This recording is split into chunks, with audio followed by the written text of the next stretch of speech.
వాక్యాన్ని మనం చెప్పుకుంటున్నాము ఇప్పుడు. పరోపకారులు స్వయం సంపన్నంగా ఉంటారు కనుక ఏ ఆత్మ నుండి అయినా ఏదైనా తీసుకోవాలనే కోరిక ఉండదు.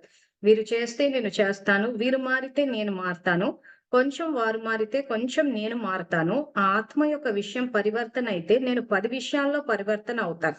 ఇలా సంకల్పంలో కూడా రాకూడదు అంటారు. ఇటువంటి భావనలు పెట్టుకునే వారిని పరోపకారి అని అన్నారు. సో పుస్తకాలు ఉన్నోళ్ళందరి వాక్యాలు అండర్లైన్ చేసుకొని, మనన చింతన చేసుకుని, ప్రతి నిమిషం మీ ప్రాక్టికల్ లైఫ్ లో ఇలాంటి ఆలోచనలు ఏమైనా వస్తున్నాయా అని చెక్ చేసుకోండి. ఇలాంటి ఆలోచనలు వస్తున్నాయి అని అంటే ఆత్మాన్న స్థితి. ఫస్ట్ స్టెప్ మనం ఏం తెలుసుకున్నాము 6th February 79 లో అనుభూతి అంటే ఆత్మ అన్న రియలైజేషన్ రావాలి అన్నాడు. సో ఇంకా అన్నిటి నుంచి ముక్తి వచ్చేయాలి. అన్ని దుఃఖం నుండి, చెడు స్వభావ సంస్కారాల నుంచి, వ్యర్థ సంకల్పాల నుంచి, పాపం నుంచి అంత ముక్తి వచ్చేయాలి మనకి. వచ్చిన తర్వాత ఇది నెక్స్ట్ స్టేజ్. కానీ ఈ స్టేజ్ లో కూడా వచ్చి ఇంకా మనం ఆ రకంగా అందరి నుంచి గౌరవం తీసుకోవాలి. వీరు చేస్తే నేను చేస్తాను. సో ఇది అక్కయ్యలు వంట చేసేటప్పుడే కాదు, ఆఫీసెస్ లో కూడా ఉంటది. బయట ఉద్యోగము, వ్యాపారం, వ్యవసాయం వీటిల్లో ఎక్కువ ఎక్కడ అంటే వ్యాపారాలు ఉన్న చోట ఏంటంటే బిజినెస్ వాళ్ళదే కాబట్టి బాధ్యత ఉంటది, చేసేస్తారు. వ్యవసాయం విషయానికి వచ్చేసరికి కూడా ఎవరి పొలంలో వాళ్ళు చేసుకుంటారు కాబట్టి ఓనర్లు వాళ్ళే అయితే మాత్రం చేసేస్తూ ఉంటారు బాధ్యత. ఆఫీసుల్లో గవర్నమెంట్ ఆఫీసులకు వచ్చేసరికి ఏమైపోద్దంటే జీతానికి పెట్టుకున్నారు కాబట్టి అక్కడి గిట్పిట్లు ఎక్కువగా ఉంటాయి. అంత నేనే చెయ్యాలా? ఎందుకు చెయ్యాలి? సో చేసినా చేయకపోయినా జీతం అన్నది అన్ని డిపార్ట్మెంట్లలో వచ్చేస్తూ ఉంటది. సో వీలైనంత మటుకు తప్పించుకోనికి ఎక్కువ ప్రయత్నం చేస్తుంటారు. కానీ ఇక్కడ ఏంటంటే మనం ఒక ఉన్నత స్థితిలోకి ఉండాలి. ఇది సంగమ యుగము, భాగ్యాన్ని రచించుకునే యుగము అన్న అవగాహన ఉంటే మాత్రము ఇటు ఇంట్లోనే కాదు, ఇటు ఆఫీస్‌లో గూడా ప్రతి విషయంలో బాధ్యత తీసుకోవాలి. ఎందుకంటే స్వయంపై, బాబాపై, డ్రామాపై, పరివారంపై నిశ్చయం ఉండాలి అంటున్నాడు. రికార్డింగ్ నడుస్తోంది. సో ఆత్మల బాధ్యత అన్న దైవీ గుణం రికార్డ్ అవ్వాలి. సో అప్పుడు మన చుట్టుపక్కలంతా బాధ్యతతో ఉండే ఆత్మలొస్తారు. కానీ ఇప్పుడు సంగమయుగం చూసుకున్నప్పుడు చుట్టుపక్కల చాలా మటుకు బాధ్యతతో ఉండరు. ఎందుకంటే ఆల్మోస్ట్ మెట్లు దిగుతూ వచ్చేసాం. ఇప్పటి నుంచి మనకి సృష్టి చక్ర జ్ఞానం ప్రాక్టికల్ లైఫ్, మెట్ల చిత్రం ప్రాక్టికల్ లైఫ్ ఇవన్నీ ఎప్పటికప్పుడు ఎక్కడ ఏది ఆలోచించాలన్నది ఇంక మనకొచ్చేయాలి. సో ఆ రకంగా ఈ యుగానికొచ్చేసరికి చుట్టుపక్కల బాధ్యతగా ఉన్నవాళ్ళు కనిపించరు. ఎందుకంటే ఇప్పుడు కౌరవ సామ్రాజ్యం నడుస్తుంది కాబట్టి. అంత చెడే కనిపిస్తది. పక్క వాళ్ళ మీద ఎత్తేయడం కనిపిస్తది. చేస్తున్నా కొద్దీ ఇంకా ఎత్తేస్తూ ఉంటారు. సో ఇవన్నీ నడుస్తున్నా కానీ ఈ యుగంలోనే కరెక్ట్‌గా రికార్డింగ్ చేసుకోవాలి. సత్యుగంలో అందరూ బాధ్యతగా ఉన్నప్పుడు అప్పుడు చేసేది ఏమి ఉండదు కదా! సో ఈ యుగం అన్నదే మన స్వపరివర్తనకి, మన ఉన్నతి వైపు వెళ్ళే యుగం. సో ప్రతి నిమిషము మనకు అనుకూల వర్గమైన, ప్రతికూల వర్గమైన బలాన్ని పుంజుకోవాలి. ఇప్పుడు పరిస్థితి అందరిది ఎట్లా ఉంది అనంటే, ప్రతి నిమిషం బలహీనం అయిపోతున్నారు. ఇటు ఇంట్లో విషయాలకొచ్చేసరికి ఏ కొంచెం పని ఎక్కువైనా ఇక్కడ నేనే చెయ్యాలా అని ఇక్కడ బలహీనం అయిపోతున్నారు. అటు ఆఫీస్‌లో విషయానికొచ్చేసరికి ఏ ఆఫీస్ ఆర్డరో, ట్రాన్స్‌ఫరో ఏదొచ్చినా కానీ మాకేనా ఇన్ని సమస్యలు అని చెప్పి ఇటు బలహీనం అయిపోతున్నారు. సో ప్రతి నిమిషం అన్నది బలహీనంగా అవ్వడం కోసం కాదు.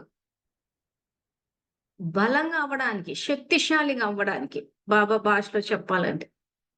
సో మీకు అందుకే కుటుంబపరమైన సమస్యలు చెప్పాం. మా పరిధిలోకి ఎన్నైతే వచ్చాయో అన్ని వరకు చెప్పాం. క్లాస్ చెప్పేటప్పుడు జనరల్‌గా చెప్తాం కాబట్టి కొన్ని సమస్యలు తీసుకొని చెప్పాము.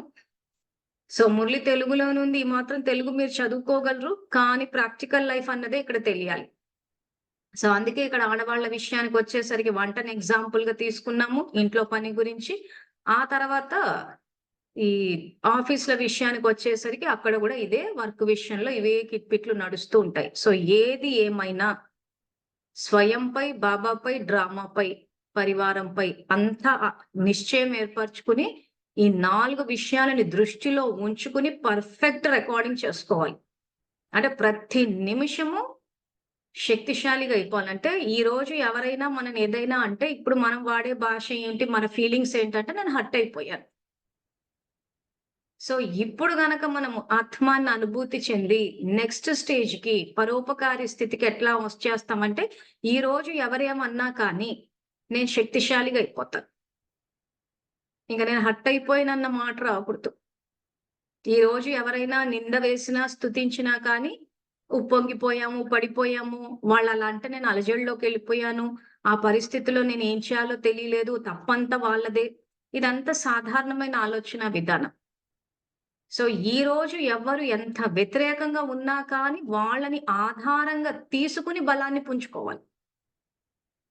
ఇది యాక్చువల్‌గా బాబా చెప్పే జ్ఞానం. కానీ మనమేంటంటే వ్యక్తుల్ని, పరిస్థితుల్ని ఆధారంగా తీసుకొని బలహీనం అయిపోతున్నాం. ఇంక అలా బలహీనం అయిపోతూ పోతే ఇంకేం పురుషార్థం చేసినట్టు? సో, అదే ఇక్కడ మనకు బాబా ట్రైనింగ్ ఇస్తున్నాడు సద్గురుగా. ఏం ఆలోచన ఇప్పుడు బాబా ట్రైనింగ్ ఇస్తానంటే ఏంటి ట్రైనింగ్ మురళిలో చదివేటప్పుడు మీరు గమనించాల్సింది, వీరు చేస్తే నేను చేస్తాను. వీరు మారితే నేను మారుతాను. కొంచెం వారు మారితే కొంచెం నేను మారుతాను. సో, ఇప్పుడు ఇలాంటి ఆలోచనలు బాబా చెప్తున్నప్పుడు ఎవరికి వాళ్ళు చెక్ చేసుకోవాలి. అవ్యక్త మురళి చదివేటప్పుడు ఈ రకంగానే చదవాలి. మొత్తం మురళి అంతా బాబా ఆలోచనలే ఇచ్చారు. సో, మురళి ఇక్కడికొచ్చేసరికి ఇంక అక్కడ ఆగి, నేను ఇప్పటి వరకు పరిస్థితులొచ్చినప్పుడు ఏమైనా ఈ రకంగా ఆలోచించానా? ఇంట్లో పని విషయంలో గాని, ఆఫీస్‌లో పని విషయంలో గాని. సో, ఎవరిది వాళ్ళకే తెలుస్తుంది. సో, అది చెక్ చేసుకో. అట్లా చేస్తే సాధారణ ఆలోచన ఉన్నట్లు లెక్క. దానివల్ల అక్కడ మనం పరోపకారులు అవ్వలేదని అర్థం. అంటే ఆ నెక్స్ట్ స్టాండర్డ్స్ బాబా పెట్టిన దానికి అసలు వెళ్ళనే లేదని అర్థం. సో, ఒకవేళ వెళ్ళాలి. ఆ నెక్స్ట్ సంగమయుగి డిగ్రీ వరకు వెళ్ళాలంటే మాత్రం ఇవన్నీ చేసి తీరాల్సిందే. ఇవన్నీ చేసేటప్పుడు కొంత మనకు తప్పించుకోవడము, సోమరితనము, ఇతరుల మీద నెట్టేయడము, నాదేం తప్పు లేదు వాళ్ళు ఇవన్నీ మనకు అలవాటైపోయి ఉన్నాయి కాబట్టి దీనికిప్పుడు పూర్తిగా మార్చి మొత్తం బాధ్యతను ఎత్తినేసుకుని, మొత్తం మనమే అన్నీ ఇస్తూ పోయి, అవతల వాళ్ళు మనని మెచ్చుకున్నా, మెచ్చుకోకపోయినా, మన మీద నిందలేసినా, మనం పనికిరామని జెప్పినా, మనని స్నేహంగా ఉండకపోయినా పరోపకారంగా ఉండాలి అనంటే స్టార్టింగ్‌లో కొంచెం టఫ్ అనిపిస్తది. కానీ శ్రేష్ఠ భాగ్యం కావాలంటే మాత్రం చేసుకోవాలి. ఎందుకంటే ఒక్కొక్క సంకల్పం విలువ పదమాపదం గాబట్టి. సో, అలవాటు లేని పని చేసేటప్పుడు ఏమైతదంటే కొంచెం స్టార్టింగ్‌లో ఇబ్బందనిపిస్తది. కానీ స్టార్టింగ్‌ల తాత్కాలికమైన ఇబ్బందిని దృష్టిలో పెట్టుకొని శాశ్వతమైన ప్రాప్తుల్ని పోగొట్టుకోవద్దు. చాలా మంది ఏం జేస్తారంటే అల్పకాలికమైన, తాత్కాలికమైన ఇబ్బందుల్ని దృష్టిలో పెట్టుకొని శాశ్వతమైన ప్రాప్తుల్ని పోగొట్టుకుంటారు. ఉదాహరణకి సేవలప్పుడు వంట చేయాల్సిన విషయం వస్తే ఇంచుమించు అంతా విల్లింగ్ అయితే ముందుకు రారు. ఆ తప్పించుకునే మెంటాలిటీతోనే ఉంటారు. మేమే చెయ్యాలా? వద్దా? అని ఇంతసేపు మనం ఏదైతే 2, 3 క్లాసుల నుంచి విస్తారంగా చెప్పుకుంటూ ఎళ్తున్నామో, ఈ ఆలోచన విధానంతోనే ఇప్పుడు బాబా చెప్పిన దీన్ని బట్టి ఉంటారు. సో, చేస్తే మొత్తం నెత్తిన పడిపోతదేమో! అందరూ సుఖపడిపోతారేమో! సో, అందరూ సుఖపడిపోతారన్న చోటనే ఇక్కడ బలాన్ని పుంజుకోవాలి మనం. ఎందుకంటే అందరూ సుఖపడితే మరి అంత సుఖమొచ్చి పదమో పదం వచ్చి పడతది కదా నాకు. కానీ ఆ పని చేసేటప్పుడు ఆ ఒళ్ళు దాచుకునేస్తారు. అమ్మ ఒళ్ళు కరిగిపోతదేమో! అమ్మ నేనే ఇబ్బంది పడిపోతానేమో! పాయింట్ ఎక్కడ మిస్ అయ్యారు? తనువుని యజ్ఞంలో వేశామన్న విషయం మర్చిపోయారు. కాబట్టి ఆ ఒళ్ళు దాచేసుకుంటూ ఉంటారు. అమ్మ నేనే చెయ్యాలా? నాకు మెడ నొప్పి, నడుము నొప్పి, చెయ్యి నొప్పి అని చెప్పి. సో, ఈ తాత్కాలికమైన సుఖం కోసము శాశ్వతమైన ప్రాప్తుల్ని పోగొట్టుకుంటున్నామన్న పాయింట్ మిస్ అయిపోతున్నారు. ఎందుకు మిస్ అవుతున్నారంటే చదువులు లేకపోవడం వల్ల. ఈరోజు మనం సేవ చేస్తే బాబా ఇచ్చే ప్రాప్తులు, శ్రేష్ఠ సంబంధాలు, సత్యమైన స్నేహము, సత్యమైన సంపర్కాలు, సర్వరకాల సంపత్తి మరియు సఫలత. మొత్తం యుగానికి. అంటే ఈరోజు కొంచెం సేవ చేస్తే, ఈ ఒక్క జన్మలో చేస్తే 84 జన్మలకొస్తుందన్న పాయింట్ మిస్ అవ్వడం వల్ల ఇక్కడ తాత్కాలికమైన సుఖాన్ని కోరుకొని శాశ్వతమైన సుఖం యొక్క ఖజానాని పోగొట్టుకుంటున్నారు. మరి అందరూ తెచ్చి మన మీద పనేసేస్తే మరి ఒక్కరమే ఎలా చేస్తాము అంటే, బాబా శక్తిని నింపుతారు. మనం అనుకుంటాం మన వల్ల పని అవ్వదని కానీ ట్రై చేసి చూడాలి. ఖచ్చితంగా ఆ శక్తి నింపినప్పుడు మనకే ఆశ్చర్యం వేస్తది. ఇంత పని మనం ఒక్కరమే ఎలా చేసాము? మనం ఏంటంటే భయపడిపోతాం. ప్రయోగం చెయ్యమసలక్కడ. ఎందుకంటే బాబా మీద నమ్మకం లేదు. ఆయన శక్తి నింపుతాడని. సో, కాబట్టి అదే పరీక్షగా తీసుకొని అందరూ మన నెత్తి మీద ఏసేసి మనం చెయ్యకపోతే ఏం జేస్తదో చూద్దాం అని మెజారిటీ ఇలాగే ఉంటారు. ఏమంటే అందరిని మెంటాలిటీ ఎట్లుంటదంటే మనం వెళ్ళాలి బతిమాలుకోవాలి. అమ్మ రండి సేవకి, అమ్మ చెయ్యండి సేవ. ఎందుకంటే వాళ్ళ గొప్పతనాన్ని అక్కడ ఇచ్చేసుకోవాలి. పిలవక ముందే వచ్చి చేసేస్తే లోకువైపోతామేమో అని కూడా చాలా మంది ఆగిపోతూ ఉంటారు. పిలవక ముందు వెళ్ళిపోయి మనమే చేస్తామంటే ఇంక మనకు విలువ ఏముంటది? లోకువ అయిపోతామేమో, పనిపాట లేకుండా వచ్చామనుకుంటారేమో, గౌరవం దక్కదేమో అని ఇలా గూడా ఆలోచిస్తూ ఉంటారు. ఇంకా రకరకాలనమాట సంగమ యుగంలో బాబా చెప్పినట్టు. సో, ఎవరు ఎలా ఉన్నా కానీ, మనము బాధ్యత, మెయిన్ బాధ్యత అన్న కిరీటం పెట్టుకోవాలంటాడు. సేవ అన్న కిరీటం పెట్టుకోవాలా అంటాడు. అది గనక చేస్తే కల్పమంతా సుఖపడతాము. ప్లస్ ఇంకో విషయం బాబా ఏం చెప్పారంటే, ఈరోజు మురళిల్లో సేవ చెయ్యండి ఈ రకంగా అని బాబా ఇప్పుడు ఈ మురళే చెప్పారనుకోండి, ఇంక బాబా నాకే చెప్పారు అని ఎవరికి వాళ్ళు అనుకుని చేసేసుకుంటూ వెళ్ళిపోయారు అనుకోండి. కల్పమంతా అంటే కల్పం అంటే సత్యత్రేత ఎలాగో అక్కడ ఏం సమస్యలు ఉండవు కాబట్టి అక్కడ ద్వాపరం నుంచి ఇక్కడ మనము సంగమంలో రజో స్థితిని కూడా రికార్డ్ చేసేస్తున్నాం. రజో, తమో గూడా. పూర్తిగా బాబా చెప్పినట్టు సతో ప్రధాన స్థితిని రికార్డ్ చెయ్యట్లేదు. మిక్స్ చేసి చేస్తున్నాం. మనం 3 బాగున్నప్పుడు ఒకలాగా, 3 బాలేనప్పుడు ఒకలాగా. ఇంక ఈ బాబా చెప్పిన హై స్టాండర్డ్స్‌కైతే అసలు చాలా మటుకు రీచ్ అవ్వలేదు. ఏదంటే అపకారికి కూడా ఉపకారం చేయడం. సో, అప్పుడు ఏమైపోతది? అక్కడ మళ్ళీ సంస్కారాలొచ్చినప్పుడు, తప్పు జరిగే అవకాశం ఉన్నప్పుడు, మనం పిలవకపోయినా వచ్చి సహాయం చేస్తానని చెప్పాడు. ఎందుకు? ఇక్కడ తీసుకుంటే. మనం ఇక్కడ తప్పించుకొని, ఆ తప్పించుకునే సంస్కారం రికార్డ్ అయిపోయిందనుకోండి. అదే సంస్కారం ద్వాపర కలియుగాల్లో ఎమర్జ్ అవుతది. సో, అక్కడ కూడా తప్పించుకుంటూ పోతాం. ఇంక పుణ్యం ఖాత ఏముంది? సో, ఆత్మల ఇక్కడ ఏం చెప్తున్నాడు? స్వయంపై, బాబాపై, డ్రామాపై, పరివారంపై నిశ్చయం అంటున్నాడు. సో, ఇప్పుడు డ్రామాపై నిశ్చయం అంటే డ్రామాల మీద రికార్డ్ అవుతుంది చూసుకోండి అంటున్నాడు. చెప్పిన జ్ఞానం మీద మనకు నిశ్చయం ఉండాలి కదా! నమ్మకం ఉండాలి కదా! సో, ఈరోజు సంగమంలో తప్పించుకునే సంస్కారాన్ని రికార్డ్ చేసుకున్నాం అనుకోండి. సో, అదే ఎమర్జ్ అవుతదక్కడ. ఎమర్జ్ అయినప్పుడు ఏం జేస్తాము? అక్కడ తప్పించుకుంటాము. మరి బాబా ఇచ్చే పుణ్యం ఇప్పుడు ఏదైతుందో 21 జన్మలకిస్తాడు. ఆ తర్వాత ద్వాపరం నుంచి ఎక్కడి నుంచొస్తది? ఇక్కడ ఉండే దాత సంస్కారాలు, ఉపకారం చేసే సంస్కారాలు అక్కడ ఎమర్జ్ అవుతాయి. ఎమర్జ్ అయినప్పుడు చేస్తూ పోతాం. మళ్ళీ దానికి తగ్గట్టు పుణ్యం వస్తూ ఉంటది. మరి ఇక్కడ రికార్డింగే రాంగ్‌గా చేసినప్పుడు, ఇక్కడ తప్పించుకునే సంస్కారం రికార్డ్ చేస్తే, అక్కడ తప్పించుకుంటూ పోతూ ఉంటే, మరి పుణ్యం ఎక్కడి నుంచొస్తది? మనకి సృష్టి చక్ర జ్ఞానం చెప్పారు గదా! మరి సృష్టి చక్ర జ్ఞానాన్ని ప్రాక్టికల్ లైఫ్‌లోకి తీసుకురావాలి కదా! ఏ యుగం ఎలా వస్తోంది? ప్లస్ స్వదర్శన చక్రాన్ని అభ్యాసం చేస్తున్నాం మనం. సో, మనం సృష్టి చక్ర జ్ఞానము 4 యుగాలు, 84 జన్మలన్న మెట్ల చిత్రాన్ని ప్రాక్టికల్ లైఫ్‌లోకి తీసుకురాకుండా, నేను సంగమంలోకొచ్చేసి దేహ నియమాలు పాటిచ్చేస్తే నేను సత్యుగానికి ఎళ్ళిపోతానని చాలా మంది సత్యుగం దగ్గర ఆగిపోయారు. ఏమంటే ఇప్పుడు జ్ఞానంలోకొస్తే సత్యుగంలోకెళ్ళిపోతాం. మన తర్వాత యుగాలు ఏమవ్వాలి? సో, ఇటువంటి ఆలోచన విధానం ఉన్న వాళ్ళు ఏదైతే ఇప్పుడు చేసుకుంటే ఇక సత్యుగానికెళ్ళిపోతాం. ఆ తర్వాత అసలు ఆత్మలో ఏం రికార్డ్ అవుతోంది? ఏం సంస్కారాలు రికార్డ్ అవుతున్నాయి? మరి 84 జన్మలు వచ్చినప్పుడు ఎవరెవరు చేసుకున్న దీన్ని బట్టి ఆ యుగాలొస్తూ ఉన్నప్పుడు మనము ఇదే భూమి మీద ఉంటాం కదా! ఉన్నప్పుడు మన పరిస్థితి ఏంటి?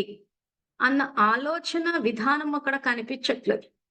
ఇంచుమించు అంతా ఇతర ధర్మాల క్రైస్తవులు, ఇస్లాం మతం వస్తులు ఎలా అయితే వాళ్ళ పుస్తకాల్లో అసలు జ పునర్జన్మలన్న కాన్సెప్టే లేదు. ఇప్పుడు చేసుకుంటాము. ఆ తర్వాత పరలోకానికెళ్ళిపోతారని క్రైస్తవులు, ఆ జన్నతికెళ్ళిపోతామంటే స్వర్గానికెళ్ళిపోతామని ఆ ఇస్లాం మతస్థులు అంటున్నారు.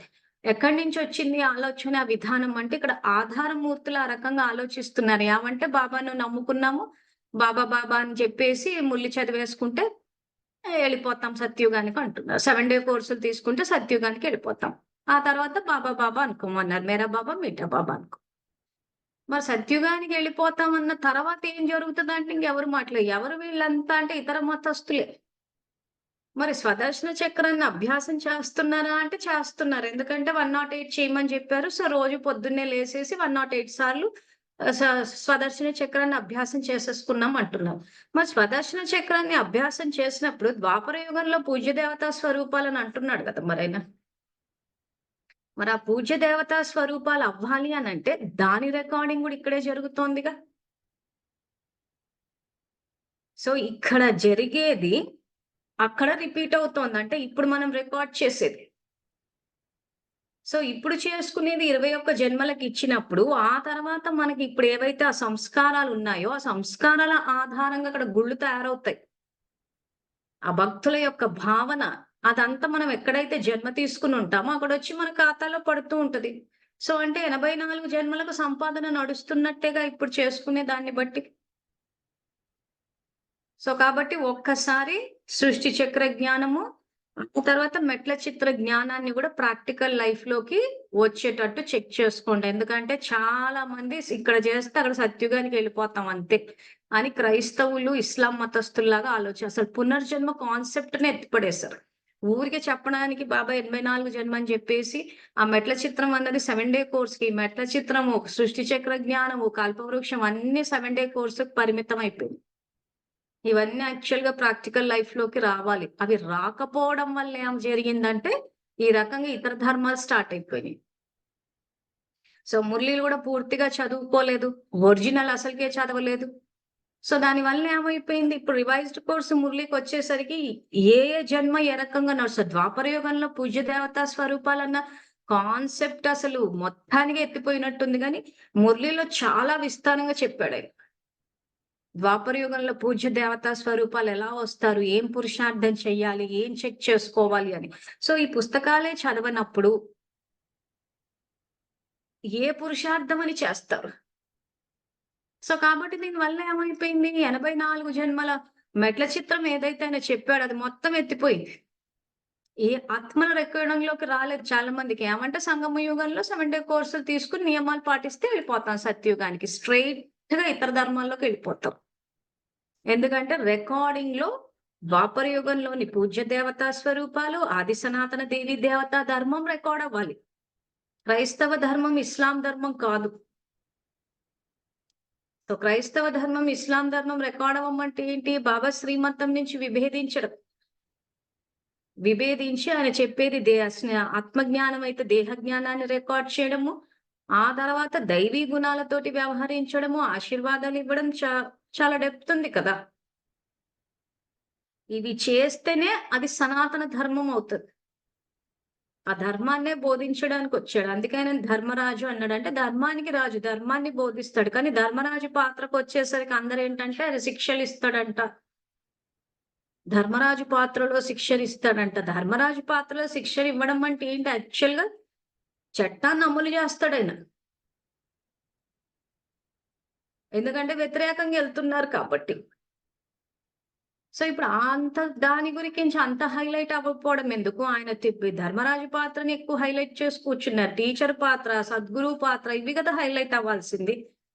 ఆయన జ్ఞానం చెప్తుంది టీచర్ పాత్రలో. సద్గురు పాత్రలో ట్రైనింగ్ ఇస్తున్నాడు. మరి ఈ పాత్రల్ని కూడా హైలైట్ చేసుకోవాలి కదా! ఇప్పుడు ఇదంతా ఏంటి? రివిజన్ అంతా సద్గురు పాత్ర. సో, ట్రైనింగ్ అంటే ఏ రకంగా ఇస్తున్నాడు? ఈరోజు మీరు పరోపకారిగా ఏ విధంగా అవ్వాలి? మీరేం ఆలోచిస్తున్నారు? ఎటువంటి పరిస్థితులొస్తే ఏం చెయ్యాలి? అన్నదే ఇక్కడ బాబా ఇస్తున్న ట్రైనింగ్. సో, అందుకని నెక్స్ట్ ఏమంటున్నారంటే, ఇలా సంకల్పంలో కూడా రాదు. ఇటువంటి భావనలు పెట్టుకునే వారిని పరోపకారి అని అనరు. మహాదానిగా అవ్వడానికి బదులు వ్యాపారం చేసే వ్యాపారస్తులుగా అయిపోతున్నారు. వారు ఇంత ఇస్తే నేను ఇంత ఇస్తాను. ఎప్పుడూ నేనే వంగి ఉండాలా? నేనే ఇస్తూ ఉండాలా? ఎంతవరకు మరి ఎప్పటి వరకు అలా చేస్తాను? ఇలాంటి సంకల్పాలు ఇచ్చే దాతలకు ఉండవు. ఇతరాత్మ ఏ బలహీనతకైనా వశమై ఉంటే సంస్కారానికి లేదా స్వభావానికి వశమై ఉంటే, లేదా ప్రకృతి సాధనాలకు వశమై ఉంటే, అటువంటి పరవశ ఆత్మ ఆ సమయంలో బికారి ఆత్మ. బికారి అంటే శక్తిహీనం. శక్తుల ఖజానాతో ఖాళీ. పుస్తకాలున్నోళ్ళు మరీ చూడండి. అండర్‌లైన్ చేసుకోండి. నన్నడిగితే తీసి పుస్తకంలో గూడా రాసుకోండి. ఎందుకంటే నేను మరీ చెప్తున్నాను. మెట్ల చిత్రం దిగుతూ మీరన్నీ పోగొట్టుకున్నారు. సంపన్నంగా అవ్వండి అంటున్నాడాయన. సో, మేము జ్ఞానంలోకొచ్చాక గూడా మేము సంకల్పాల ఖజానాలు లేకుండా, శక్తులు లేకుండా మేము బికారులుగుండి, బికారులుగానే జీవించి, బికారులుగానే వెళ్ళిపోతాం అంటున్నారు. సో, ఏమంటున్నాడు బాబా ఈ వాక్యాల్లో అండర్‌లైన్ చేసుకోండి. మహాదానిగా అవ్వడానికి బదులు వ్యాపారం చేసే వ్యాపారస్తులుగా ఒక్కొక్క వాక్యాన్ని చూడండి నేను చదువుతూ ఉంటా. ఎందుకంటే మీ బుద్ధిలో ఫిట్ అవ్వాలి. సో ఎందుకు చూడమని చెప్తున్నానంటే మీ బుద్ధిలో ఫిట్ అవుతది. ప్లస్ తెలుగు మీకు అర్థమవుతది. ప్రాక్టికల్ ఎగ్జాంపుల్స్ ఇప్పుడు మీకు అర్థం కావాలి. సో మహాదాని అవ్వడానికి బదులు మహాదాని అంటే ఏంటి? ఇంక బాబా ఇచ్చిన ఖజానాలన్నీ ఇవ్వడం. సో బాబా మనకిచ్చిన ఖజానాలు ఏంటి? నేనెప్పుడు 5 చెప్తూ ఉంటాను. ఒకసారి మెసేజ్ పెట్టండి. అంతవరకు క్యాచ్ చేసారో చూద్దాం. క్లాసుల్లో రిపీట్ చేస్తూనే ఉంటా. బాబా ఖజానాలు ఇచ్చారు అని 5 చెప్తూ ఉంటాను. ఒకసారి అందరూ ఓపికగా మెసేజ్‌లు పెట్టండి. మెసేజ్‌లు పెట్టని వాళ్ళు మీ దగ్గర పుస్తకం ఉంటే పుస్తకంలో రాసుకోండి. ఎందుకంటే రాసుకుంటే ఏమవుతదంటే మైండ్ కనెక్ట్ అవుతది. మైండ్ సీరియస్‌గా తీసుకుంటది. మీకు ఎన్నొస్తే అన్ని పెట్టండి. ఒకవేళ ఎన్నైతే మీరు మిస్ అవుతారో, మిస్ అయినయేంటో మీరు చూసుకోవడానికి ఉంటది. మెసేజ్ పెట్టలేని వాళ్ళు పుస్తకంలో రాసుకోండి. రాసుకున్నప్పుడు ఏమవుతదంటే బయట నుంచి వ్యర్థమంతా పోయి కనెక్ట్ అయిపోతారు మీరు సబ్జెక్ట్‌కి.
మనం మధ్యాహ్నం పూట ఏదైతే యోగం గూడా చేస్తుంటామో, అందులో గూడా వేసి చూపిస్తుంటాం. సో, సమయము, సంకల్పాలు, శక్తులు, జ్ఞానధనం మరియు శ్వాస. సో, రాసుకునేటప్పుడు ఆర్డర్ ఏ రకంగా రాసుకున్నా కానీ, సమయం అన్నది ముందు పెట్టుకోండి. ఎందుకంటే, సమయాన్ని పెట్టుబడిగా గనక మీరు పెట్టకపోతే, మిగిలిన ఖజానాలన్నీ వేస్ట్ పోతాయి. జ్ఞానం తెలిసేసుకున్నాము, శక్తి తీసేసుకున్నాము, జ్ఞానధనాన్ని తీసేసుకున్నాము. ఆ తర్వాత బ్రాహ్మణ జన్మ యొక్క శ్వాస వచ్చింది. కానీ ఇవన్నీ సేవలో ఉపయోగించాలంటే సమయం అన్న ఖజానా ఉండాలి. ఆ సమయం అన్నదే మీరు పెట్టుబడిగా పెట్టకపోతే, ఇంకా ఏ ఖజానాని మీరు పెట్టలేరు. మొత్తం అన్ని ఖజానాలు వేస్ట్ పోతాయి. కాబట్టి సీక్వెన్స్ ఏది ఎటొచ్చినా కానీ అంటే బాబా మురళిలో పెట్టిన సీక్వెన్స్‌లోనే రాసాం మేము. మొదట సంకల్పాలొచ్చేటట్టు చూసుకోండి. సో, ఇప్పుడు ఎవరెవరైతే ఆన్సర్స్ పెట్టారో కొద్ది మందే పూర్తిగా 5 రాశారు. మిగిలిన వాళ్ళు కొన్ని రాసారు, అన్ని రాసారు. ఇప్పుడు నేను ఆన్సర్ చెప్పాను కాబట్టి, ఇప్పుడు ఒక్కసారి చెక్ చేసుకోండి. పుస్తకాలున్న వాళ్ళు పుస్తకాల్లో రాసుకోండి. ఎందుకు చెప్తున్నానంటే, ఇప్పుడు మురళిలోకి రండి. సో, ఇప్పుడు ఈ మురళిలో బాబా ఏమంటున్నారు? మహాదానిగా అవ్వడానికి బదులు వ్యాపారం చేసే వ్యాపారస్తులుగా అయిపోతున్నారు. మహాదాని అంటే, ఇప్పుడు ఏవైతే మిమ్మల్ని లిస్ట్ పెట్టమని చెప్పానో, ఈ ఖజానాలు మనకిచ్చేవి పూర్తిగా ఇస్తూ పోవాలి. ఇది ఆయన చెప్పే మహాదానిగా అవ్వడం అంటే. సో, ఆ రకంగా మహాదానిగా అవ్వకుండా, వ్యాపారం చేసే వ్యాపారస్తులుగా అయిపోతున్నారు. అంటే ఏం జేస్తున్నామో అది గూడా బాబా మాటల్లోనే తెలుసుకున్నాం. వారు ఇంత ఇస్తే నేనింత ఇస్తాను. ఎప్పుడూ నేనే వంగి ఉండాలా? నేనే ఇస్తూ ఉండాలా? ఎంత వరకు? మరియు ఎప్పటి వరకు అలా చేస్తాం? సో, ఈ ఆలోచనలొస్తున్నాయా అంటే వస్తున్నాయి. వాళ్ళింతిస్తే నేనిస్తాను, వాళ్ళు చేస్తే నేను చేస్తాను. అది సమయం విషయమే కావచ్చు, డబ్బు విషయమే కావచ్చు, ఏ మాటల విషయం కావచ్చు, గౌరవం విషయం కావచ్చు, ఏదైనా గాని ఈరోజు బాబా అన్నీ మనకిచ్చేసిన తర్వాత ఇంకా వాళ్ళు ఇస్తే, నేను ఇంతిస్తాను అని వాళ్ళు ఇస్తే అని తీసుకునే పొజిషన్‌లో ఉండొద్దంటున్నాడాయన. తీసుకునే పొజిషన్‌లో ఉండొద్దని చెప్పి ఆయన ఎక్కడ చెప్పాడు? ఇదే మురళిలో చెప్పాడు. ఎక్కడ చెప్పాడు ఆ పాయింట్?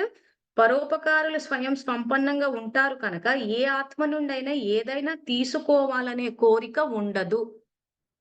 ఎక్కడుంది ఈ పాయింట్?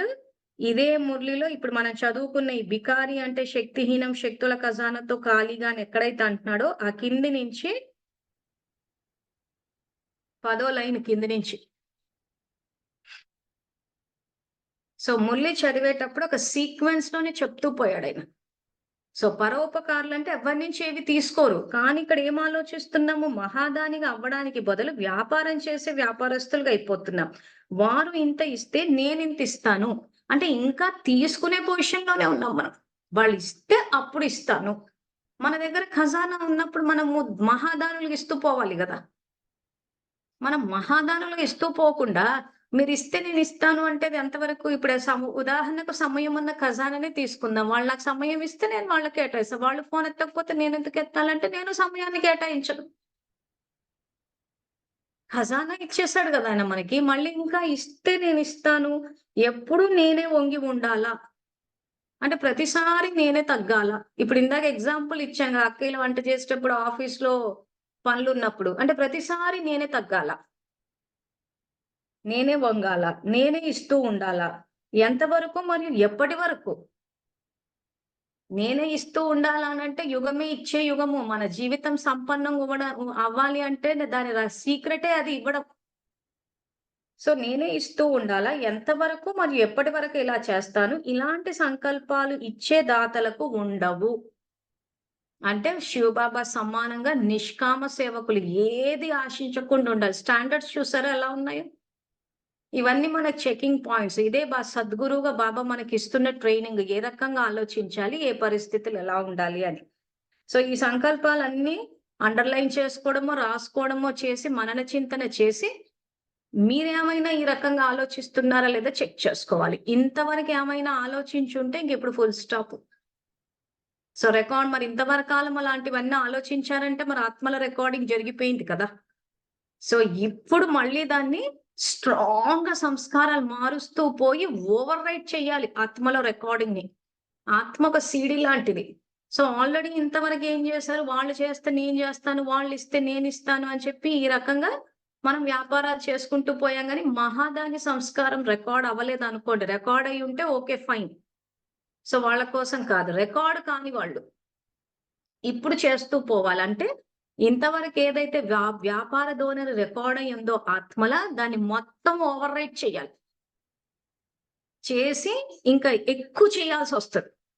ఇది ఎట్లా ఉంటదంటే బాబా మీరు పడుతూ లేస్తూ ఉంటారనుకోండి. సపోజ్ నేను స్థిరంగా నడుచుకుంటూ వెళ్ళానంటే వెళ్ళిపోతాను. సపోజ్ మధ్యలో పడ్డాననుకోండి, లేవడానికి సమయం పడతది. ఇది అంతే. సో, కొంచెం రీ రికార్డింగ్ సీడీని రీరైట్ చేయడానికి కొంత టైం పడతది. అంటే పక్కా రికార్డింగ్ చేసుకోవాలంటే మాత్రం కొంచెం శ్రమ పెట్టాల్సొస్తది. కాబట్టి ఇలాంటి సంకల్పాలు ఇచ్చే దాతలకు ఉండవు. ఇతరాత్మ ఏ బలహీనతకైనా వశమై ఉంటే, సంస్కారానికి లేదా స్వభావానికి వశమై ఉంటే, లేదా ప్రకృతి సాధనాలకు వశమై ఉంటే, ఇటువంటి పరవశ ఆత్మ ఆ సమయంలో బికారి ఆత్మ. బికారి అంటే శక్తిహీనము. శక్తుల ఖజానాతో ఖాళీ. అంటే ఏం చెప్తున్నాడు? ఇతరాత్మ ఏ బలహీనతకైనా వశమైపోయింది అనుకుందాం. లేదా సంస్కారానికి లేదా స్వభావానికి వశమై ఉంటే, ప్రకృతి సాధనాలకు వశమై ఉంటే, ఆత్మ బికారి ఆత్మ అంటూ. సో, ఎగ్జాంపుల్ ఏమిచ్చుకుంటాం ఇక్కడ? సో, బలహీనతలు అనంటే ఉదాహరణకి సేవలు ఇట్లా బట్టీలు జరిగినప్పుడు సపోజ్ అక్కడ ఏమైనా సమస్యొచ్చిందే అనుకుందాం. వెంటనే ఆత్మ ఏం చేస్తది? ఇంకొకళ్ళ మీద తోసేస్తది. నాదేం తప్పు లేదు. వాళ్ళే చేశారు. బాధ్యత తీసుకోదు. సరే ఒకవేళ ఆ అవతల వాళ్ళు తప్పే చేశారు అనుకోండి, నువ్వు శక్తినివ్వాలి కదా! ఉపకారం చెయ్యడం అన్నదే ఇక్కడ సబ్జెక్ట్ శీర్షిక ఇక్కడ. కానీ బలహీనాత్మ ఏం చేస్తది? తోసేస్తది అందరి మీద. లేదా ఏం చేస్తారనంటే, వీళ్ళే ఏదో అంత గొప్ప అంటే, ఆ రోజు అసలు సమస్యొస్తే మేము ఆశీర్వాదాలు ఇచ్చాము అంటారు. ఈ మధ్య ఇదొక ట్రెండ్ స్టార్ట్ అయిపోయింది. ఏమన్నంటే మేము ఆశీర్వాదాలు ఇచ్చేసాం అక్కయ్య అంటున్నారు. లోపల పరివర్తన జరగాలి. ఎందుకంటే గ్రూపుల్లో సంకల్పాలొచ్చేస్తున్నాయి. ఆశీర్వాదాలొచ్చేస్తున్నాయి. సో, ఏ సమస్యొచ్చినా మేమేం అనట్లేదు. మేము ఆశీర్వాదాలు ఇచ్చేస్తున్నాం. ఇంక అక్కడికి మేము ఫుల్ స్టాప్ పెట్టేసాం. మరి లోపల ఆత్మల రికార్డింగ్ ఎప్పుడు జరగాలి? లోపల పరివర్తన ఎప్పుడు జరగాలి? అది ఎప్పుడు జరుగుతుంది? ఆత్మని రియలైజ్ అయ్యి ఏదైతే ఇక్కడ చెప్తున్నారో ఆ మహాదానికంటే ఫస్ట్ దృష్టికోణం మార్చి పూర్తిగా పరోపకారులవ్వాలి. ఇంక పూర్తిగా ఇక్కడ బాబా చెప్పినట్టు ఇంక నేనే వంగాలి, నేనే ఇస్తూ ఉండాలి. ఇది ఆయన చెప్పేది. ఇక్కడే అందరూ టఫ్‌గా ఫీల్ అయితారు. అమ్మా! ఇంత ఎంత ఎంత ఎంతకాలం చేయాలండి? ఇప్పుడు నెక్స్ట్ డైలాగ్ అదే చెప్పాడు బాబా. ఎంతవరకు మరి ఎప్పటి వరకు అలా చేస్తాం? ఎందుకంటే సంగమంలో ఎట్లా దొరుకుతారనంటే ఇంక మనం చేస్తున్నామంటే ఇంకా పూర్తిగా ఇంగెట్లా అంటే ఇంక చీప్ ట్రీట్‌మెంట్‌లు కూడా ఇచ్చేస్తూ ఉంటాం. సో, ఇక్కడ బాబా ఏమంటారు? స్నేహంగా ఉండాలి గానీ, స్నేహాన్ని లోకువ చేసే విధంగా ఉండొద్దు అంట. సో, ఇవన్నీ వింటుంటే ఒక్కోసారి ఏమైద్దంటే కొంత కన్‌ఫ్యూజింగ్‌గానే ఉంటది. ఎందుకంటే సేవలకెళ్ళినప్పుడు చూసాం గదా! చేస్తున్నాం కదా! అని చెప్పి ఇంకా అడ్వాంటేజ్ తీసుకుంటూ ఉంటారు.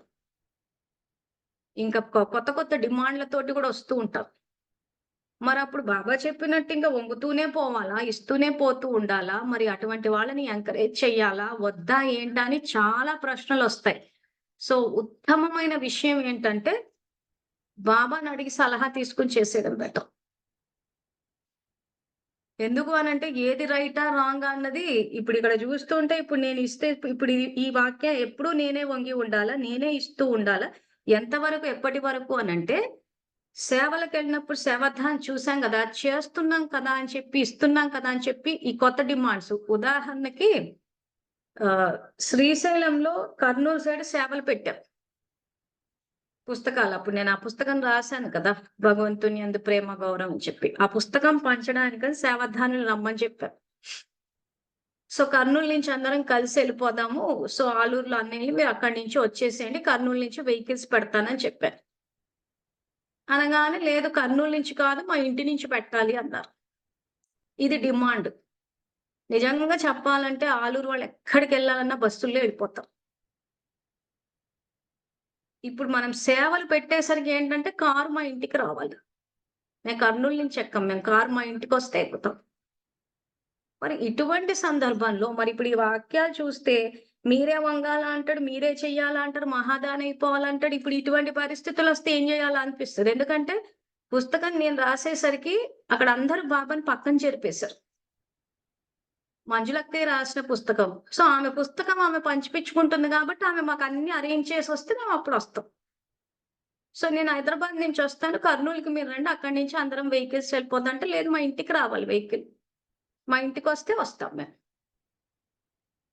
ఇప్పుడు ఈ వాక్యాలను పెట్టుకొని చూస్తే మాత్రం, అమ్మో! వాళ్ళు సేవాదారులు ఇంటికి పంపమన్నారు కదా! కారని చెప్పి మనం ఇంటికి పంపించాలి. అప్పుడేం జేస్తారు సేవాదారులు, మాకు ఈ కారు సరిపోలేదు. మాకింకా పెద్ద ఇన్నోవానో, ఎండబ్ల్యూ ఇట్లాంటివి కావాలంటే ఎందుకు డిమాండ్‌లు పెరిగిపోతుంటాయి. ఎక్కడ చెక్ పెడతాం ఇక్కడ? ఇది అడ్వాంటేజ్ తీసుకోవడం అంటారు. ఇక్కడే బుద్ధి వాడాలి. స్నేహంగా ఉండమంటాడు గానీ, స్నేహాన్ని లోకువ తీసుకోవడం కాదు. ఎప్పుడైతే సేవాదారులు డిమాండ్‌లు మొదలు పెట్టారు అనంటే, బాబాని పక్కన జరిపారని అర్థం. ఈరోజు సొంత పనులుంటే బస్సులెక్కి ఎళ్ళట్లేదా? కర్నూలుకి రావట్లేదా? హైదరాబాద్‌కి రావట్లేదా బస్సులెక్కి? మరి సేవ అనేసరికి ఎందుకు అట్లా వస్తున్నారనంటే, మంజులక్కయ్య పుస్తకం గాబట్టి. ఆమె రాసుకుంది గదా! సో, అక్కడ ఏమైంది బాబాని పక్కన జరిపేశారు. యాక్చువల్‌గా ఎక్కడికెళ్ళినా నాకు తెలిసి చాలా మంది సేవదారులు బస్సుల్లోనే ఎళ్ళిపోతూ ఉంటారు. సేవల విషయానికొచ్చేసరికి ఈ రకంగా అయిపోతుంది. సో, ఇటువంటి టైంలో ఏం జేయాలనంటే, మనం అక్కడ కూర్చుని పాఠాలు చెప్పి, యజ్ఞ సేవ ఇలా ఉండాలి అని చెప్తే ఎవ్వరు వినరు. అది చెప్పే సమయమే కాదు, సందర్భం అంతకన్నా కాదు. బాబాకి చెప్పాలి. మురళిలో చాలా చోట్ల ఉంది. ఏదన్నా ఉన్నా నాకు చెప్పండన్నాడాయన. ఆయనకి చెప్తే ఏమవుతదంటే, పరిస్థితులు ఏ రకంగా మారతాయంటే అసలు అంత మనకు అనుకూలంగా ఉంటది. అంటే సమస్యలు లేకుండా స్మూత్‌గా అయిపోతదంటారు చూసారా? ఆ రకంగా అయిపోతుంది. అంటే నా వ్యక్తిగత అనుభవం ఇది. సో, సేవాదారులు ఎట్లయిపోయిందంటే ఇంక మేము అంజలికే పుస్తకం రాసేసుకుంది. సో, ఆమె చేసుకోవాలి. సో, మా ఇంటికి కారు రావాలి, మా ఊర్లోకి బస్సు రావాలి, మా ఊర్లోకి ట్రైన్ రావాలి. వస్తే అప్పుడు ఎక్కుతాను. లేకపోతే సొంత పనులుంటే బస్సులు, ట్రైన్‌లకి ఎక్కడికంటే అక్కడికి వెళ్ళిపోతూ ఉంటాం. సేవ విషయానికి అంటే ఆ పుస్తకంలో జ్ఞానధనం ఉందన్న విషయం తెలీదు. ఇప్పుడిక్కడ ఏమంటున్నాడాయన మహాదానిగా అవ్వడానికి బదులు వ్యాపారం చేసే వ్యాపారస్తులుగా అయిపోతున్నారు. ఆ పుస్తకంలో బాబా పరిచయాన్ని, బాబాని ప్రేమించడం కోసమని భగవద్గీతని రెఫరెన్స్ ఇచ్చి, పూర్తిగా అసలు స్టార్టింగ్ నుంచి ఎండింగ్ వరకు జ్ఞానధనం ఉంది. ఒక పుస్తకం ప్రింట్ అవ్వాలంటే దాని వెనకాల ఎంత ఎఫర్ట్ వచ్చింది, రిజల్ట్ ఏమొచ్చిందని ఎఫర్ట్, రిజల్ట్ 2 చూడట్లేదు. ఫెసిలిటీస్ చూసుకుంటున్నారు. అసలు ఈ రోజు జ్ఞానధనం అన్నది మన చేతుల్లోకి వచ్చిందంటే దాన్ని పంచుకుని పుణ్యాన్ని సంపాదించుకోవాలి. ఆ పుస్తకంలో జ్ఞానధనం ఉందన్న విషయమే మిస్ అయింది. ఇప్పుడు ఆ విషయం చెప్పామనుకోండి, ఓహో! ఈవిడ పుస్తకం పంచిపించడం కోసం తెలివిగా జ్ఞానం పాయింట్ తీసి చెప్పి చేయించుకుంది. ఇంతకన్నా గొప్పగా ఆలోచించలేకపోతున్నారు. అసలు వాళ్ళ ఈ సేవాదారులు ఆ రకంగా ప్రవర్తిస్తారన్న విషయం సీన్ వచ్చేదాకా తెలియట్లేదు. సో, జ్ఞానధనం చేతుల్లోకి వచ్చినా అది పోయినా పర్లేదు మాకు. మా భాగ్యం తయారు గాకున్నా పర్లేదు. మా మాట నెగ్గాలి అంతే. సో, అప్పుడు ఏం జేస్తాము? కూర్చొని గొడవలు ఎందుకంటే మీరంతా ముందు ముందు సేవలకు పోయినప్పుడు ఇవన్నీ వస్తాయి. ప్రతి నిమిషం బాబాకి చెప్తూ పోవాలంతే. చెప్తూ పోతే ఏమవుతదంటే, మనం ఊహించని విధంగా సెటిల్ అయిపోతాయి సీన్‌లన్నీ. ఆటోమేటిక్‌గా మనం ఇంక వద్దనకుండానే సేవాదారులు వాళ్ళంతట ఆళ్ళు విత్‌డ్రా అయిపోతారు. చేసేవాళ్ళొచ్చేస్తారు. చాలా మంది సేవాదారుల విషయంలో భయపడిపోతారు. అమ్మో! వీళ్ళు రాకపోతే సేవలెట్లయితాయేమో, వాళ్ళొస్తేనే సేవ అవుతదేమో. సో, వీళ్ళు మనసుల్లో ఏదో ఇలాంటివి పెట్టేసుకొని వీళ్ళంతట ఈళ్ళే ఎళ్ళిపోతుంటారు. సో, అప్పుడేమవుతది? వేరే సేవాదారులొస్తారు. సో, ఆ రోజు ఆ రకంగా ఇది చెప్పేసిన తర్వాత ఇంకేం చేసాం బాబాకి చెప్పేసరికి ఏమైపోయింది? ఆళ్ళు విత్‌డ్రా అయిపోయారు. వేరే వాళ్ళొచ్చేసారు. సేవలయిపోయాయి. సో, భాగ్యం పోయిందా లేదా? ఈరోజు ఒక పుస్తకం అంటూ రాసి కొన్ని లక్షల ఇన్వెస్ట్‌మెంట్ చేసి, అన్నీ చేసి, ఆ జ్ఞానధనాన్ని తెచ్చి చేతిలో పెడితే, అసలు దాని విలువనే తెలుసుకోలేకపోయింది. అసలు చాలా మంది ఆ పుస్తకమే చదవలేదు సేవత. సో, ఇక్కడ ఏమవుతది? భక్తి మార్గంలో లక్ష్మిని చూపించినప్పుడు జ్ఞాన ధనాన్ని పంచినట్టు చూపిచ్చారు. ఆ బంగారు బిందెలో ఎప్పుడు చూసినా ఆ జ్ఞానధనం బంగారు కాసులు పడ్డట్టు చూపించడము, లేదా చెయ్యి నుంచి ఇట్లా వస్తున్నట్టు. అంటే ఏంటి? జ్ఞానధనాన్ని పంచుతూ పోయారు కొద్దిమంది ఆత్మలు. దైవీ గుణాలు ధారణ చేసి ఊరికే పుస్తకాలు పంచడం కాదు. మళ్ళీ ఇక్కడ ధారణ అన్న సబ్జెక్ట్ గూడా ఉంది. సో, ధారణ, సేవ 2 బ్యాలెన్స్ చేస్తే అప్పుడు అది ద్వాపర యుగంలో పూజ్య దేవతా స్వరూప. సో, ఈరోజు జ్ఞానధనం చేతుల్లోకొచ్చినప్పుడు అది దాన్ని అవకాశంగా బాబా ఇచ్చిన మాటి మాటికి మనం బాబా నోట్లో యేసుకున్నప్పుడు ఇప్పుడే యేసుకోవాలి. బాబా జ్ఞానధనం ఇచ్చాడని చెప్పి. సో, ఆ జ్ఞానధనాన్ని పంచుతూ పోతుంటే యజ్ఞ సేవలో అవకాశం వచ్చిందని యజ్ఞ సేవకులై పోతూ ఉంటే మన దైవీ గుణాలు ధారణ అయితే భక్తిలో లక్ష్మీదేవిగా పూజలు అందుకోమా? సో, ఆ పుస్తకంలో ప్రతి పేజీలో జ్ఞానధనం రాసుకుంటూ వెళ్ళిపోయాం. ఈరోజు కరెన్సీని ఈరోజు బాబా అంటారు కదా! ధనసేవ చెయ్యాలని చెప్పి. మీరు ధనసేవ చేస్తే ధనం తిరిగొస్తది. జ్ఞానధనాన్ని పంచుతూ పోతే, జ్ఞానధనం ఉన్న చోట స్థూలధనం వచ్చేస్తది. ఇప్పుడు ఆ పుస్తకం పంచిన తర్వాత అది ఎక్కడెక్కడికెళ్ళింది? ఎవరెవరు ఏ రకంగా రిసీవ్ చేసుకున్నారు? ఏ రకంగా స్పందించారు? ఇవన్నీ నాకు ఫోన్‌లో వస్తుంటాయి కాబట్టి తెలుస్తూ ఉంటది. సో, ఆ రకంగా అందరం కలిసి చేసుకున్నప్పుడు ఏమైద్దంటే పుణ్యం భాగస్థులం అవుతుంటాం. ఆ రకంగా ఎంత వీలైతే అంత పుణ్యాన్ని సంపాదించుకోవాలి ఈ యుగంలో. అది ఈరోజు మనం ఒకవేళ ఎవరికైనా జ్ఞానధనం ఇవ్వాలన్నా గాని ఎట్లిస్తాము? అయితే వాచా ద్వారానివ్వాలి. లేదా పుస్తకం ద్వారానివ్వాలి. సో, మెజారిటీ ఏంటంటే వాచా ద్వారా ఇవ్వలేకపోతారు. అంటే నేర్చుకోకపోవడము, లేదా చెప్పడానికి భయపడడము. సో, అటువంటప్పుడు సరే వీళ్ళకి పుస్తకం ఇస్తేనన్నా, ఈ పుస్తకం ద్వారానన్నా వీళ్ళు జ్ఞానదానాన్ని పంచుతారులే అని చెప్పి ఉన్న అరేంజ్‌మెంట్‌లన్నీ చేసుకొని, తీసుకెళ్ళి ఇస్తే స్ట్రెయిట్‌గా బాబాని పక్కన జరిపేస్తున్నారు. ఇచ్చిన అవకాశాన్ని పోగొట్టుకుంటున్నారు. సేవలకొచ్చినప్పుడు కనీసం ఒక బ్యాగ్ గూడా ఉండదు. ఆ పుస్తకాలు తీసి ఇలా చేతుల్లో పెట్టుకొని ఇంకా అలా పడిపోతుంటే, అలా గుచ్చుకుంటూ, అలా పడిపోతానంటే జ్ఞానదానానికి విలువే లేదక్కడ.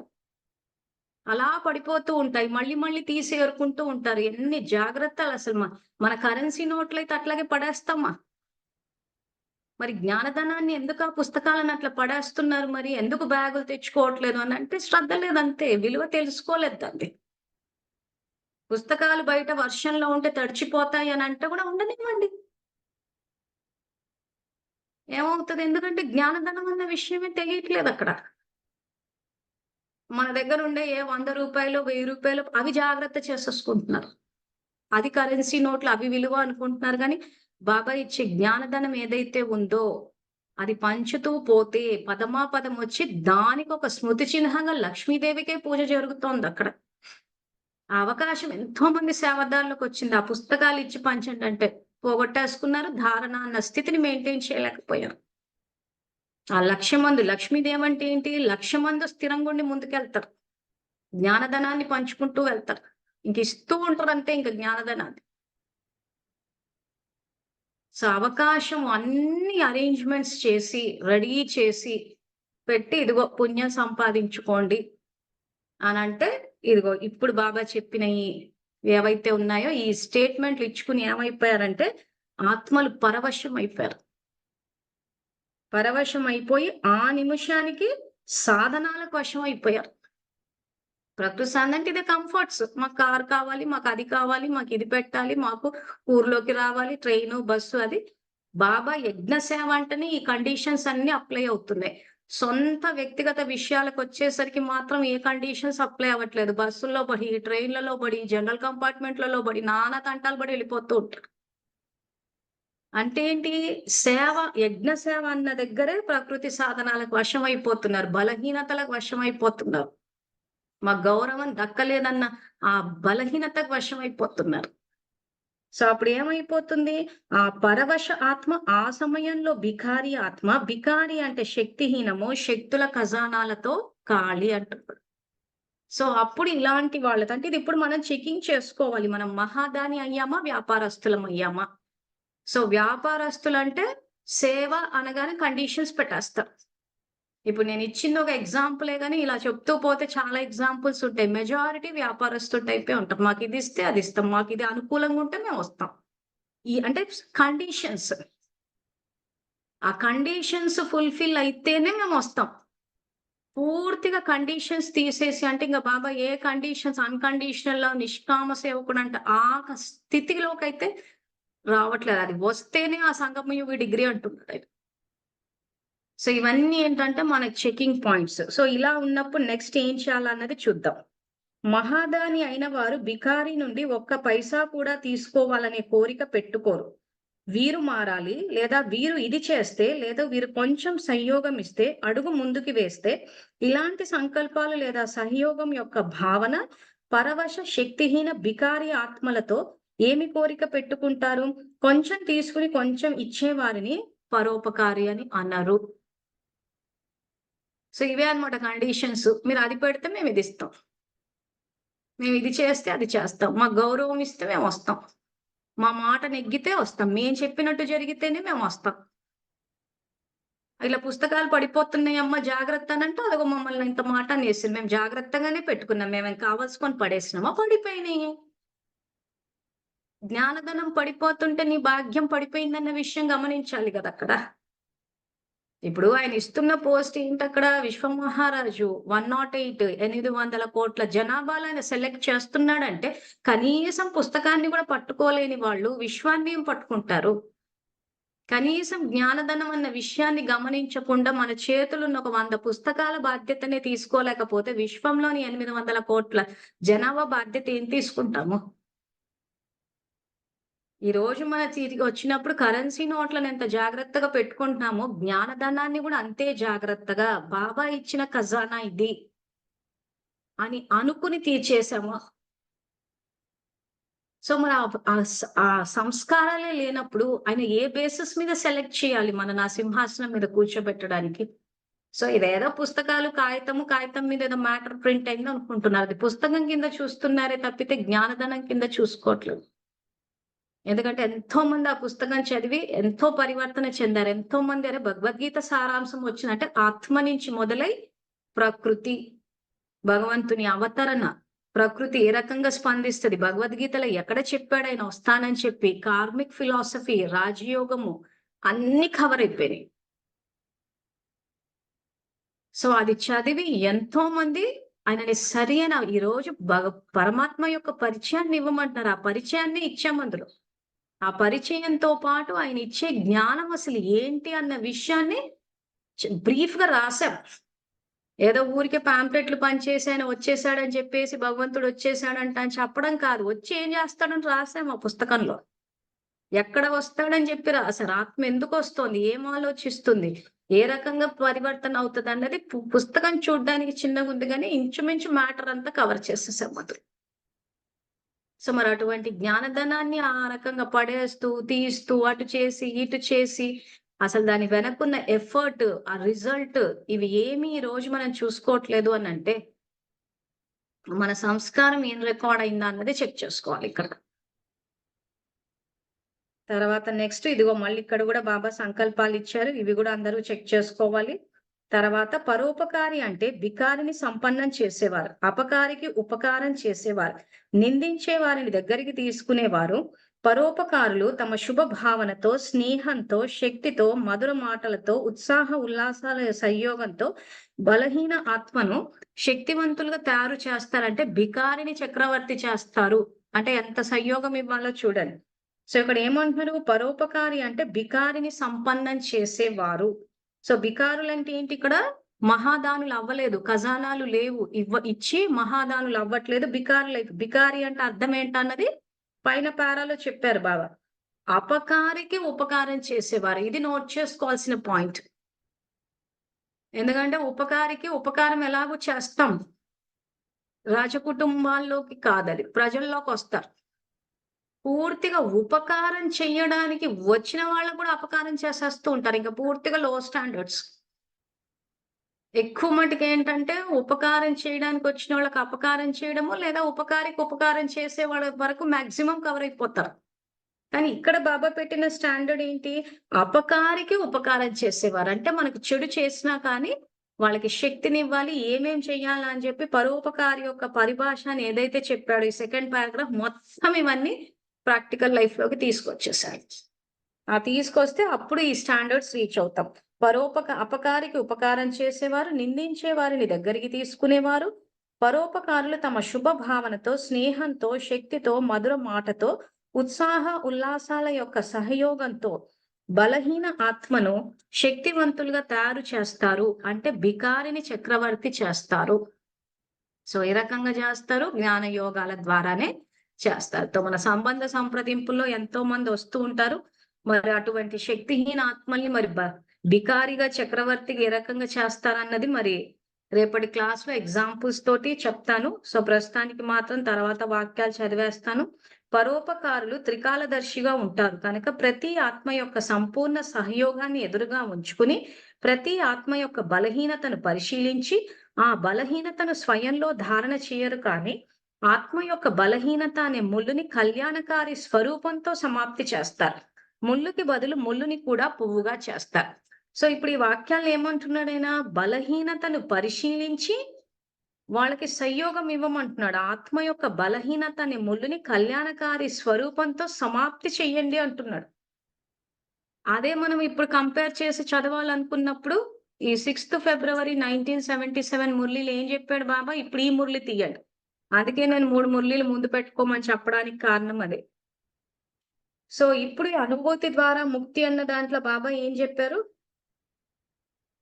పాత స్వభావము మరియు సంస్కారం. నేను ఎక్కడ చదువుతున్నానంటే సెకండ్ పారాగ్రాఫ్ లాస్ట్ టైం కొన్ని వాక్యాలు అండర్లైన్ చేయమని చెప్పాను, పేజ్ నంబర్ 357 లో.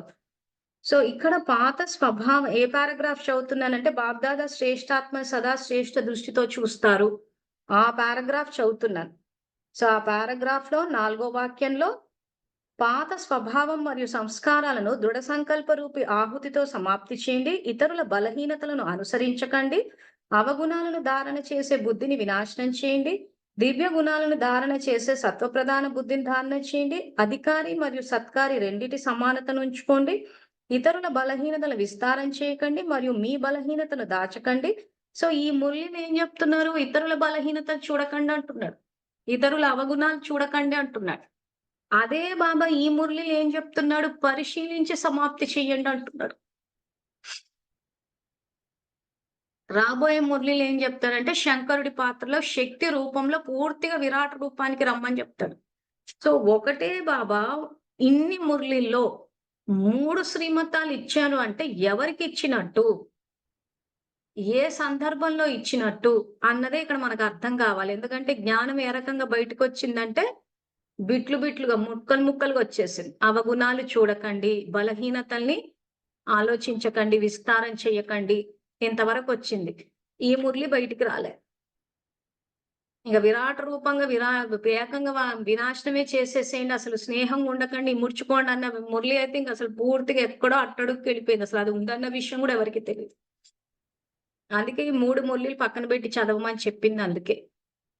సో ఒక చోట బాబా బలహీనతలు చూడొద్దనంటాడు. ఇప్పుడు ఇక్కడ బలహీనతలు చూసి కళ్యాణకారి భావనతోటి సమాప్తి చెయ్యండి అంటాడు. సో ఒక పాయింట్ మీద 2, 3 శ్రీమతాలుంటాయి. సో ఏ శ్రీమతం ఎక్కడ వాడాలన్నదే ఇక్కడ మన అష్టశక్తుల్లోని పరిశీలనా శక్తి, ఆ తర్వాత బాబా సలహాలు, సంప్రదింపులు. ఇది యాక్చువల్‌గా ఈ రకంగా మన ఉన్నతికి బాబా సహాయం తీసుకుంటూ ముందుకెళ్ళాలి. ఎందుకంటే ఇందాక కూడా ఎగ్జాంపుల్ ఇచ్చాను. ఇక్కడేమో వంగమంటాడు, ఇస్తూనే ఉండాలంటాడు. సేవాదారుల డిమాండ్స్ ఎక్కువైపోతుంటే అలానే అన్ని డిమాండ్స్‌ని కూడా తీసుకుంటూ పోలేం. సో ఈరోజు ఏంటంటే స్నేహంగా ఉన్నప్పుడు స్నేహాన్ని లోకువ చేస్తుంటారు చాలా మంది. స్నేహంగా ఉండండి గాని స్నేహంగా మళ్ళీ లోకువ చేసేటంత కూడా చెయ్యొద్దంటాడు. అందుకే రూల్ ఏం పెట్టాడైనా సంకల్పం చేస్తే సంయోగం ఇవ్వండి. సో ఇలా ఇన్ని రకాలున్నప్పుడే కన్‌ఫ్యూజన్ వస్తుంటది కాబట్టి ఫైనల్ డెసిషన్ మేకింగ్ అయితే బాబాని అడిగి తీసుకోవడమే. సో కాబట్టి మళ్ళీ ఈ మురళిలో ఒకసారి చదవండి. ఆ మురళి, ఈ మురళి. సో దానికి దీనికి కొంచెము బాబా శ్రీమతంలో దీంట్లోనే కాకుండా అమృతవేళ విషయానికొచ్చేసరికి కూడా మురళిలో అమృతవేళ అని ఉంటది, గంటల యోగం అని ఉంటది, యోగి జీవితం అని ఉంటది. సో 3 శ్రీమతాలుంటాయి. మరి ఇది ఎవరికిచ్చినట్టు? ఆ తర్వాత ఈ అనుభూతి అన్న దాంట్లో ప్రభువుకి ప్రియంగా అవ్వాలి, విశ్వానికి ప్రియంగా అవ్వద్దు అని ఉంటది. ఏ బాబా అయితే ప్రభువుకి ప్రియంగా అవ్వాలి, విశ్వానికి ప్రియంగా అవ్వద్దు అని అంటారో, అదే బాబా మళ్ళీ ఇతరాత్మల చేత సర్టిఫికేట్ తీసుకోవాలంటాడు.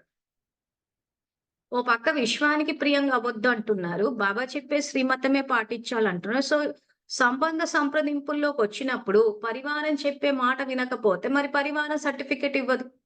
మరి ఇక్కడ చూస్తేనేమో విశ్వానికి ప్రియంగా అవ్వద్దు అంటాడు. మరి పరివారం నుంచి సర్టిఫికేట్ ఎలా వస్తది? సో, ఇవన్నీ ఏంటంటే ఒకటికొకటి పరస్పర విరుద్ధం అనిపిస్తది.